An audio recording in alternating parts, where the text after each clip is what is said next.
Okay, what's your name? My name is Dr. Bernardo Pascual, and I am a psychiatrist. I've been in private practice for the last 15 years.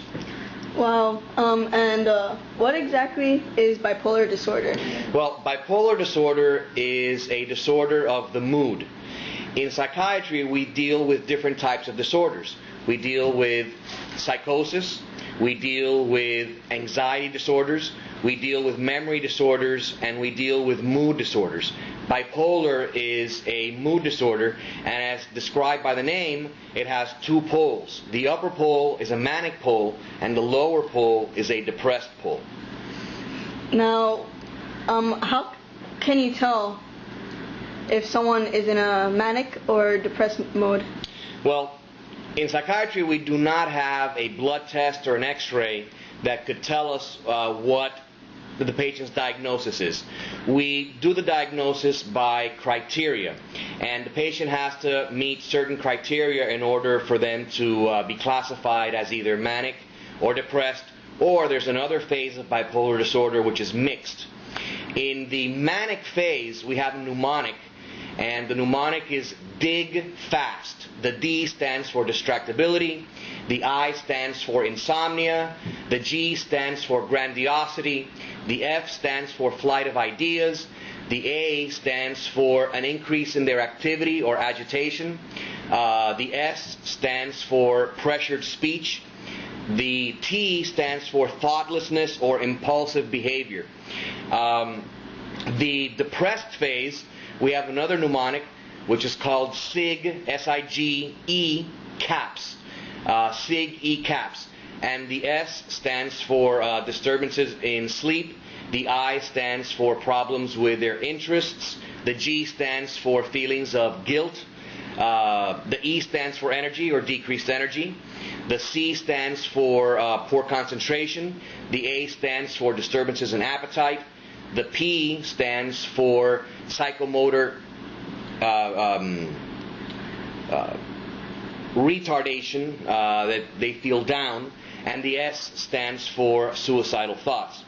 Now, besides these criteria, in a manic phase, you have to have these symptoms for more than 4 to 7 days. If you do not have these symptoms for more than 4 to 7 days, they have to be severe enough to get you hospitalized. And in a depressed phase, you have to have the depressed symptoms for more than 2 weeks. In a mixed phase of bipolar disorder, you have both criteria. You have both the manic criteria and the depressed criteria. And you also need to have those for more than 1 to 2 weeks. In addition, and it's very important, these symptoms cannot be caused by another medical disorder, or they cannot be caused by a certain substance. Now, how would you diagnose someone with bipolar disorder? Well, I basically went through the diagnostic criteria right there. As I mentioned, there's no real blood test that we have, but we interview the patient and we look for this criteria which we just went over. Okay. Now, you must get a lot of patients that come to see you that claim to have bipolar disorder.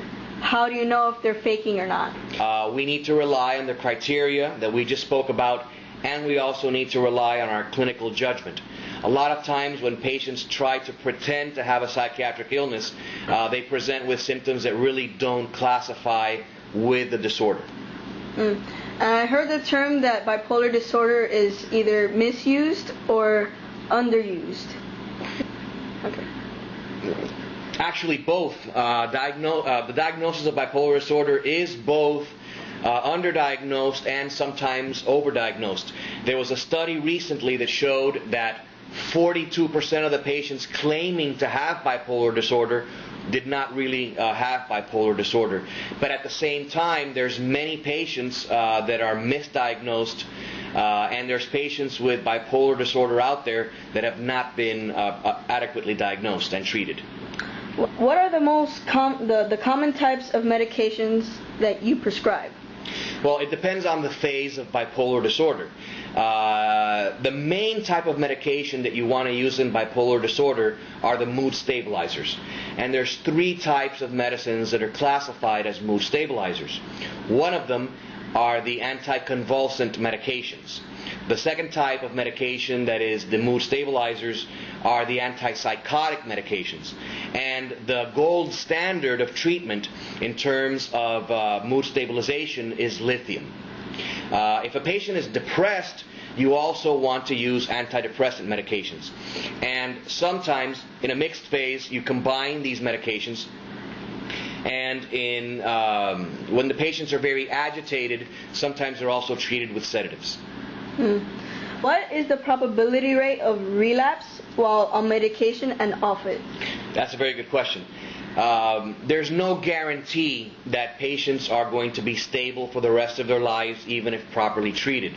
Now, with patients that are treated appropriately with medications that reach remission and they have gone back to normal lives, and yes, both patients with major depression and bipolar disorder can live completely normal lives, the chance that they're going to relapse is approximately 15% each year.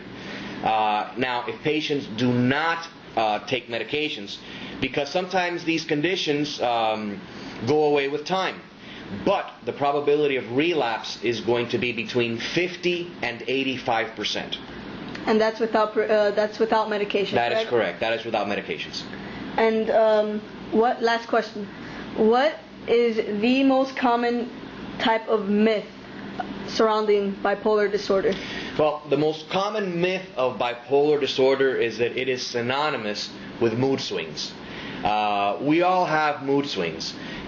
People can wake up one day and they feel fine, and something happens to them, and they become depressed, or they become anxious, or they become angry. Bipolar disorder is not synonymous with just having a mood swing. These swings that bipolars have tend to occur in periods of weeks, and that is a short period of time. Sometimes they happen over periods of months or even years. Thank you, doctor. Thank you. Thank you.